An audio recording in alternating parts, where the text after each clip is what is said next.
Remember when Homelander used to flinch and smile just to keep the peace? Well, those days are over. He's not just back, he's reborn. And this time, he's erased the last trace of humanity left in him. To conquer the fear that haunted him since childhood, he returns to the place where it all began, Vought's underground lab, not for closure, but revenge. He walks in with a gift, a cake, labeled Home Sweet Home. Everyone's too scared to say no, but the celebration ends real quick when he picks out one guy and goes, "Wanna play a game?"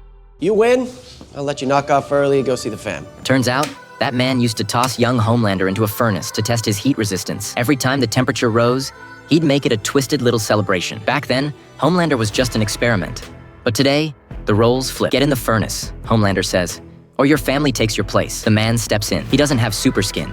And within seconds, he's charcoal. But Homelander's not done. Next, he turns to an old nurse. She never hurt him, but gave him the ridiculous nickname Mr. Moonbeam Slash. You'd think he'd laser her in half. Nope, he gives her a chance. Perform in front of everyone. The man had no choice but to drop his pants and do as he was told. But Homelander wants more. "Faster, or I'll help you," with my laser eyes. And for a second, it looks like he spares her. Then, boom, she's gone. And just when the madness hits its peak, someone interrupts. A voice he still fears. The lab's director, the only person Homelander ever saw as family. They step into a sealed room, the very place where little Homelander was raised like a lab rat. Cold, clinical, cruel. Every test, every manipulation, it twisted his mind from the start. The director calls him out, says he'll never be free, that no matter how powerful he is, he still craves love, still clings to human feelings. But Homelander shakes his head.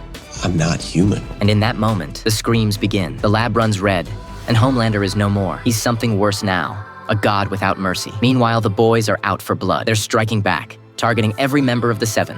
But when Frenchie moves in on one target, he runs straight into an ambush by none other than Love Sausage. Yeah, it gets weird. In a flash, Frenchie's down, but Butcher shows up, launches a freeze grenade, and pins Love Sausage cold. Still, the guy's tough. Butcher gets choked out. Then, something wild happens. Butcher wakes up, bloody, but not hurt. And next to him, Love Sausage is shredded into pieces. There was only one person in that van. So how the hell did that happen? Did Butcher's powers just come back?